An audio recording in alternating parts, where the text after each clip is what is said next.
नमस्ते और हमारे YouTube चैनल में आपका स्वागत है जो सनातन धर्म के गहरे ज्ञान की खोज में समर्पित है। नमस्ते दोस्तों, आज हम हमारे पुराणों में उल्लिखित 9 निधियों के बारे में चर्चा करेंगे। पुराणों में वर्णित 9 निधियां इस प्रकार हैं। कुबेर जो धन के स्वामी और देवताओं के कोषपाल है। कुबेर के कोष खजाना, जिसमें 9 प्रकार की निधियां हैं। माना जाता है कि नव निधियों में केवल खर्व निधि को छोड़कर बाकी शेष 8 निधियां पद्मिनी नामक विद्या के सिद्ध होने पर प्राप्त हो जाती हैं। लेकिन इन्हें प्राप्त करना इतना भी सरल नहीं है। एक पद्मनिधि। पद्मनिधि लक्षणों से संपन्न मनुष्य सात्विक आचरण वाला होता है तथा स्वर्ण और चांदी आदि का संचयन करके दान करने योग्य होता है।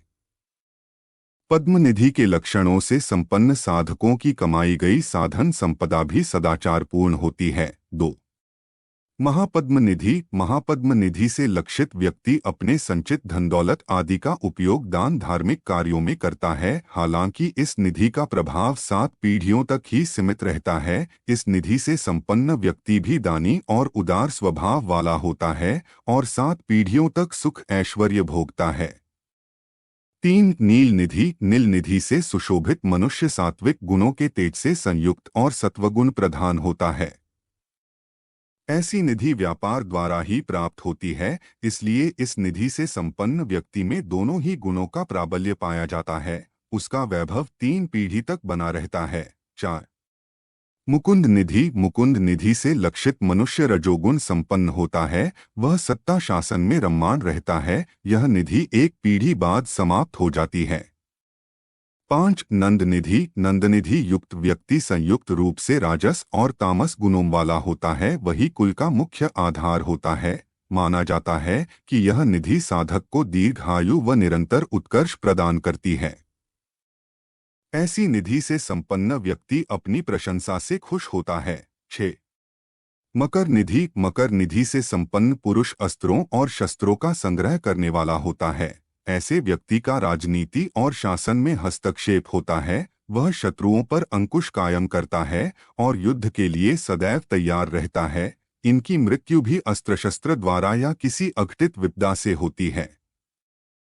7 कच्छप निधि। कच्छप निधि से लक्षित व्यक्ति तामस गुण वाला होता है।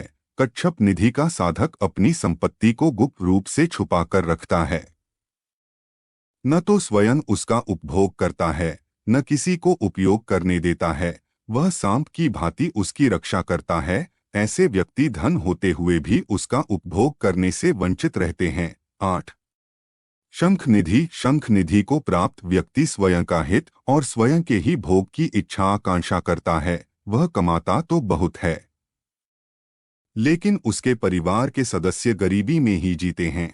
ऐसा व्यक्ति स्वार्थ हेतु से धन का उपयोग स्वयं के सुखभोग के लिए करता है, जिससे उसका परिवार सदैव गरीबी में जीवन गुजारता है। शंख निधि 1 पीढ़ी तक ही सीमित होती है। 9 खर्व निधि। खर्व निधि वाले व्यक्ति के स्वभाव में उपरोक्त सभी मिश्रित फल दिखाई देते हैं। इस निधि से संपन्न व्यक्ति का स्वभाव मिला-जुला होता है। उसके कार्य व्यवहार और स्वभाव के बारे में पूर्वानुमान नहीं लगाया जा सकता। माना जाता है कि इस निधि को प्राप्त व्यक्ति संभवतः विकलांग व घमंडी होता है। यह मौका मिलने पर दूसरों का धन दौलत, संपत्ति और सुख भी छीन सकता है। आपको यह वीडियो पसंद आया हो तो इसे अपने मित्रों के साथ साझा करें और हमारे चैनल को सब्सक्राइब करें ताकि आप हमारे आगामी वीडियो से अवगत रहें। धन्यवाद और अगली बार फिर से मिलते हैं।